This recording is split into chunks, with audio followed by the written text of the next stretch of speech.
Bienvenue sur les news de Samir. Aujourd'hui, on va parler de l'actualité. Et il y a deux actualités, hein, comme vous le savez. Il y a eu un séisme assez puissant du côté de Los Angeles. Mais il n'y a eu aucun désastre particulier. Justement, on va parler de ça. Et on va parler de... j'ai pas le nom de ce jeune qui voulait ôter la vie à Trump et pour ça récupérer de l'argent en ôtant la vie à ses parents. Qu'est-ce qu'il en est? Pourquoi tout le monde veut essayer d'ôter la vie à Trump? C'est particulier, je comprends pas. Donc on va parler de ces deux actualités. Juste avant, je vous invite à vous abonner, laisser un commentaire, vérifier que vous êtes bel et bien abonné parce que YouTube peut vous désabonner. N'hésitez pas à faire un don sur Tipeee pour soutenir la chaîne. Vous pouvez donner 1, 2, 10 euros, 100, plusieurs centaines d'euros pour ceux qui ont les moyens. Merci infiniment, c'est grâce à vous qu'on peut continuer. Alors, vous allez voir pourquoi je parle de ce séisme. Parce que c'est intéressant à analyser. États-Unis, un séisme de magnitude 5.2 ressenti à San Diego, à Los Angeles, sans faire de victimes. Un séisme de magnitude 5.2 a frappé lundi matin la Californie, à l'est de San Diego, ressenti jusqu'à Los Angeles. La secousse n'a pour l'instant fait ni victime ni dégâts. La terre a tremblé ce lundi soir, mais ce lundi matin pour les locaux. Dans le sud de la Californie, un séisme de magnitude 5.2 a frappé la région de Julian, à l'est de San Diego. Selon l'Institut américain de géophysique, il a été suivi de plusieurs répliques dans la région environnante qui est peu habituée, rapporte le Los Angeles Times. Ressenti jusqu'à Los Angeles et dans le comté d'Orange, la secousse a momentanément déséquilibré certains habitants sans toutefois provoquer de dommages significatifs. Il est peu probable qu'il y ait de victimes et des dégâts, a indiqué l'USGS dans un rapport préliminaire, tout en précisant que si la majorité des constructions locales sont adaptées aux normes sismiques, certaines structures plus anciennes restent vulnérables. Sur Twitter, le bureau du gouverneur de Californie, Gavin Newsom, a indiqué que l'État collabore avec les autorités locales pour évaluer d'éventuels dégâts et déterminer si une intervention d'urgence est nécessaire. Toujours la peur du Big One. Alors, je comptais en parler, mais là, ils en parlent dans l'article. Les tremblements de terre sont fréquents en Californie, un territoire situé à la jonction de plusieurs plaques tectoniques, mais ces dernières années, les sismologues ont observé une recrudescence notable de l'activité. En 2024, la Californie a enregistré une fréquence inédite de séismes modérés, faisant ressurgir les peurs autour du Big One, un séisme majeur que redoutent depuis longtemps les experts et les autorités. Donc voilà. Bon, ça c'est des images du machin. Alors, on va parler vite fait du Big One et on va parler après de ce qui s'est passé. Pourquoi je voulais vous parler de ce sujet du séisme. Le Big One, alors il faut savoir qu'il y a des zones sismiques et tous les 100 ans, 200 ans, 300 ans ou tous les 50, ça dépend des périodes, des zones, il y a des séismes ultra puissants. Et il y a un séisme, ce qu'ils appellent le Big One, qui s'il a lieu, Los Angeles c'est fini, hein. Toute la zone elle est complètement détruite. Il y a certains volcans, s'ils s'activent, les gars, l'humanité elle est dans la merde pendant 50 ans quoi. Il y a des choses comme ça. Et là, justement, c'est à peu près cyclique. Et on en arrive à un séisme tous les 200 ans, etc. Et là, on en arrive justement aux États-Unis à cette période-là. C'est pour ça qu'ils craignent ces choses-là. Et pourtant, on a pu voir que malheureusement, en Turquie, ça a été une catastrophe. Un séisme en Turquie, ça a été une catastrophe. Parce que il y a eu de la corruption de la part de certains constructeurs qui n'ont pas construit aux normes. Dans certains pays, pareil, malheureusement, ils n'ont pas construit aux normes. Et donc, ça fait que le moindre petit séisme, les maisons s'écroulent. À Los Angeles, justement, les maisons sont sismiques. C'est comme au Japon. Les immeubles sont antisismiques. Et donc, en fait, pas de dégâts. Ça coûte un petit peu plus d'argent au début, mais au final, tu gagnes de l'argent et de la vie humaine. Si là, à Los Angeles, ils n'avaient pas été prévoyants et construit des trucs antisismiques pour gagner quelques centaines d'euros, de dollars. Là, il y aurait eu 3000 morts à Los Angeles, enfin dans la région, complètement détruits. Ça aurait coûté des centaines de milliards à reconstruire, des immeubles détruits et ainsi de suite. Donc, franchement, c'est pour vous dire que, l'être humain sait s'adapter, vous inquiétez pas. C'est comme quand on vous dit la fonte des glaces, qui est complètement aberrant. Mais quand bien même la température sur Terre augmenterait de 10 degrés, ça se ferait petit à petit, vous inquiétez pas que l'humanité, elle se déplacerait. Hein, elle se déplacerait. Vous savez très bien que sur Terre, peu de gens vivent dans les déserts. Hein. Peu de gens vivent dans les déserts. On vit dans les zones tempérées et ainsi de suite. Eh ben, l'humanité se déplacerait. On se déplacerait au pôle. Hein. Il ferait bon vivre au pôle Nord et au pôle Sud, ce qui est des continents, je rappelle. Hein. Eh ben, l'humanité irait vivre dans ces endroits-là où il ferait bon vivre. La France serait un désert. En Afrique, ça serait un peu plus tempéré. Et c'est juste, il y a des mouvements de population. C'est juste un coup à prendre. Vous voyez, hein, c'est comme ça. Hein,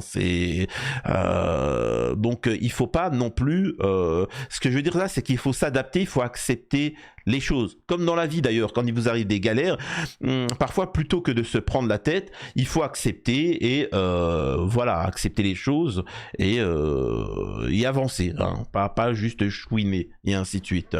C'est le principe de la cigale et la fourmi. Une fois qu'on a parlé de ce sujet-là, j'aimerais vous parler d'une chose qui est quand même assez terrible.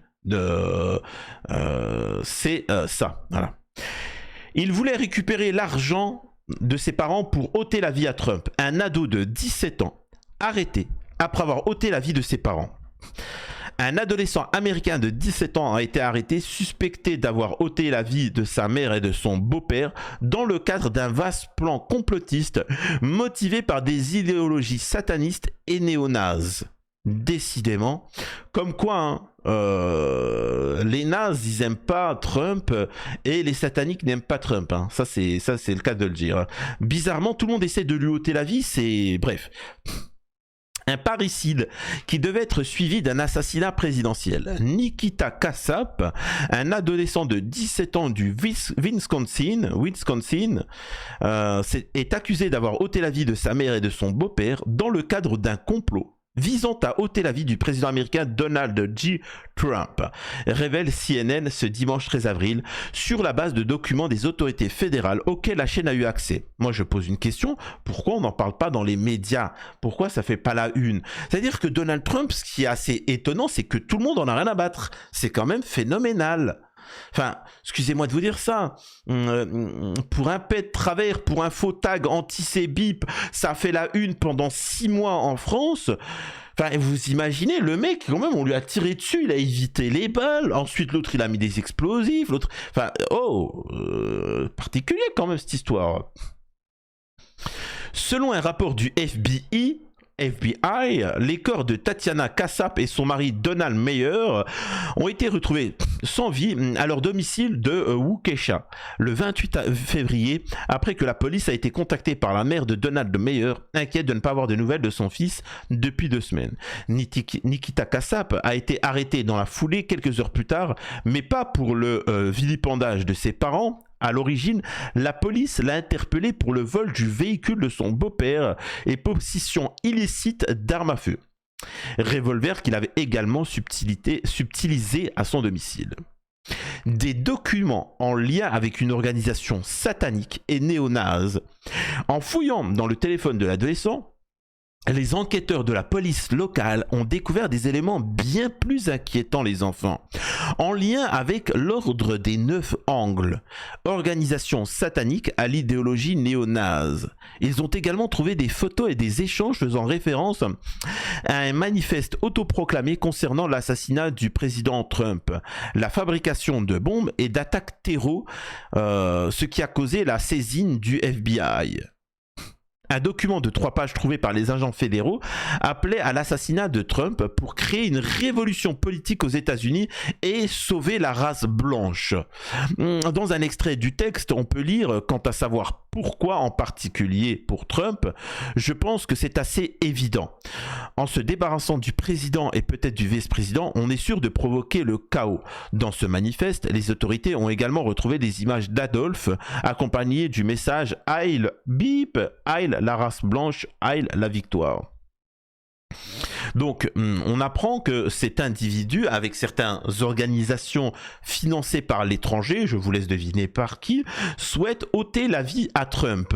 Et ces gens-là ne sont pas idiots, contrairement aux Français. Hein. Ils savent très bien que ôter la vie à Trump mettrait le chaos aux États-Unis et appellerait au massacre de tout le Moyen-Orient, tout ça pour la sécurité d'Israël. Hein. Donc voilà. Donc et encore une fois, Israël utilise tous ses agents d'influence pour mettre ça en avant. Hein. Donc je précise. Donc plutôt que de tomber sur Trump, voilà.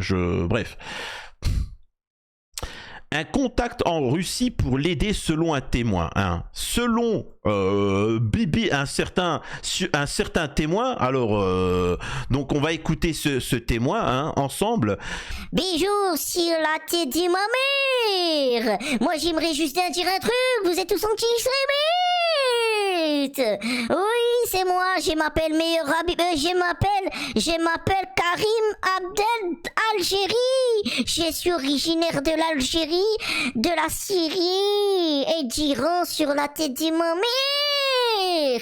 On veut ôter la vie à Trump sur la tête de ma mère. J'étais sûr que si Donald Trump, il était bien, il m'écoute. Vraiment, tu devrais attaquer l'Iran, l'Algérie sur la tête de moi. Israël, oui. Bon, c'est bon. On a compris. On a compris un témoignage vraiment pertinent. Hein, donc voilà. Parmi les autres éléments incriminants, des messages à propos de la manière d'utiliser un drone pour commettre un attentat, des photos des cartes de crédit de Donald Meyer ainsi que des données bancaires. Il semblerait que Nikita Kassab ait voulu ôter la vie de ses parents pour obtenir les moyens financiers et l'autonomie nécessaires à la mise en œuvre de son plan. Il s'était apparemment ouvert de ses intentions auprès d'un camarade de classe, déplorant le fait de ne pas avoir d'accès à une arme à feu pour aller au bout de son geste. D'après le témoignage de ce même élève, l'adolescent lui a affirmé être en contact avec une personne en Russie avec laquelle il fomentait le projet de renverser le gouvernement et d'ôter la vie du président. Pour le moment, l'adolescent n'a pas encore été formellement inculpé. Il doit comparaître devant un tribunal du Wisconsin le 7 mai. C'est quand même incroyable tous ces événements. Donc on apprend bien qu'il y a des gens qui veulent ôter la vie à Trump, tout ça pour créer le chaos mondial. Qui bénéficiera à qui? Je vous laisse deviner. Je rappelle que les entités comme Amisraël, elles manipulent surtout ce qu'on appelle les incels. Hein. Il faut savoir qu'en France, tous les incels du monde sont facilement manipulables. Israël l'a très bien compris. Hein. Il faut comprendre, alors c'est quoi un incel et comment fonctionne Israël pour manipuler ce genre de gars. Un incel, c'est quelqu'un qui n'a pas de rapport intime, mais pas voulu. Hein. C'est sans son consentement, enfin, c'est sans sa volonté. Hein. Il y a des gens qui ne font pas l'amour pendant des années, ils s'en balaient que ils n'ont pas que ça à faire. Demain, un mec il est en tôle, il fait pas l'amour, bon, salut, au revoir. Il y a des mecs qui sont, excusez-moi de vous dire ça, t'as des militaires, t'as des Français, ils sont 6 mois sous l'eau, dans un sous-marin, ils n'ont pas de rapport, ça les dérange pas. T'en as qui sont des plateformes pétrolières pendant 1 an, 2 ans. Enfin voilà, ce que je veux dire, ils sont là, ils travaillent, bon bref. Le problème, c'est que les incels, ce sont souvent des jeunes, tu vois, ils ont souvent moins de 30 ans, ou c'est des ados, et ils n'ont pas de rapport intime avec la jante féminine, parce que ils savent pas ce qu'est la jante féminine. Ils sont souvent physiquement, voilà, hein, ils ont un complexe, ils sont frustrés, et ils ont une focalisation sur l'étranger. Pourquoi? Il faut savoir que ces gens-là rêvent de pouvoir se taper des gonzesses, et ils fantasment. D'ailleurs, un incel, vous pourrez le trouver, il fantasme la fin du monde. il rêve de la fin du monde, vraiment. Il parlera toujours de la fin du monde. Il aimerait bien que ça soit le chaos, comme dans les films, parce qu'il s'imagine que si demain il reste plus que 5000 survivants sur Terre, tout est délabré, ils ont un fusil, ils ont de la nourriture et ils se promènent, que la femme, elle va se dire quoi? Oh, c'est le dernier être humain sur Terre. Oh mon Dieu, voilà. Et puis tu sais qu'il y a 3 femmes, il y a que lui sur Terre, et puis ça lui, et puis c'est un héros, il a pas le travail à faire. T'es un minable, t'es une grosse de mer, il y a tout plein de femmes, va les draguer, faites pas chier. Moi on me dit Samir, comment tu... Bah va draguer, démerde-toi, t'avances, tu viens, tu plais, et c'est tout. Là, les femmes elles ont autant envie de ce que tu sais que toi, tu vois, c'est juste qu'elles font leur princesse, mais il faut aller draguer, et puis s'il y en a une qui fait sa princesse, tu te barres, qu'elle soit strictement rien à battre, tu vois, mais c'est quand même incroyable. Et donc c'est ces gens-là, ce sont des gens-là, c'est des fragiles, ce sont des frustrés. En France, tous ces gens-là parlent de l'Algérie. Tu vois, Algérie,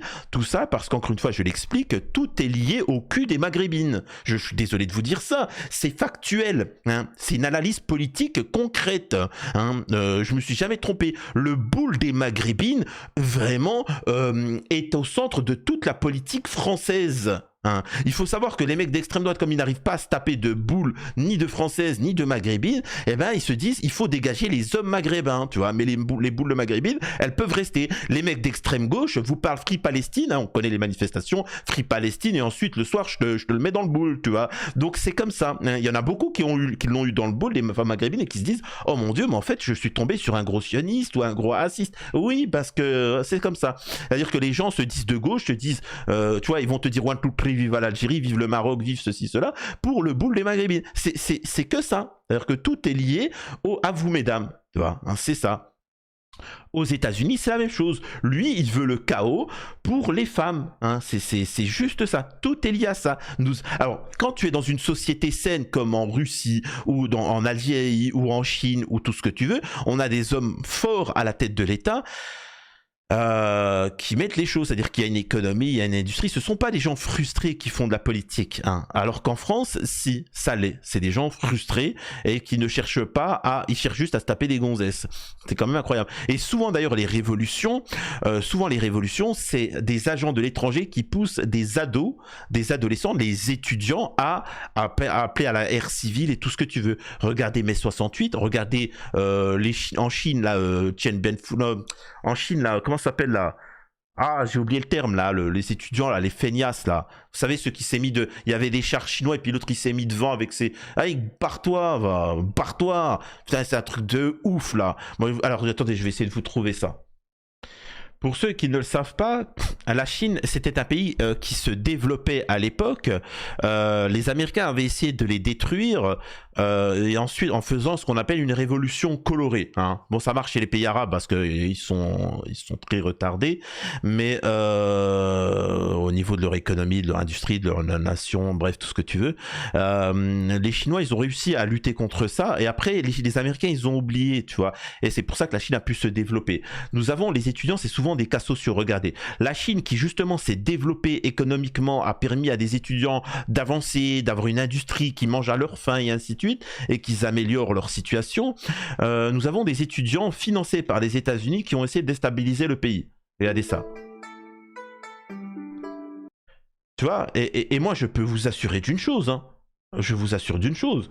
Là, les militaires, ils sont gentils, hein. Ils sont gentils, hein. Moi je vous le dis tout de suite, moi je règle le problème immédiatement. Hein.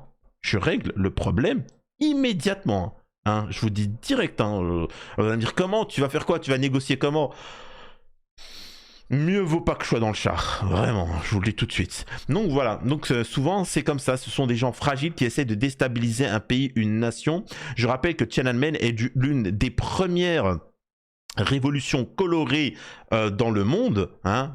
J'abuse parce qu'il y en a toujours eu. Hein, est-ce que la Révolution française n'en est pas une? Est-ce qu'il y en a tout plein des choses comme ça? Mais Tiananmen récemment par l'État américain, tout ça, c'est l'une des premières révolutions colorées. Tout ça pour détruire la Chine. La Chine a su contrecarrer ces choses-là. On montre pas les images des étudiants qui ont tout détruit en Chine, etc. Et les militaires ont pas fait de massacre. Hein.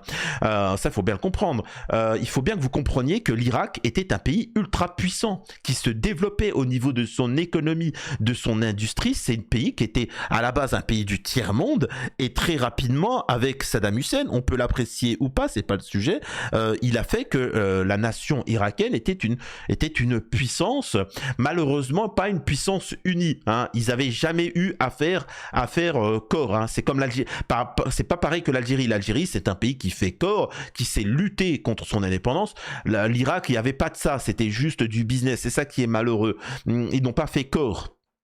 Et donc ça a été détruit, et maintenant ils sont tous en slip. La Syrie, pareil, hein, c'était une nation puissante.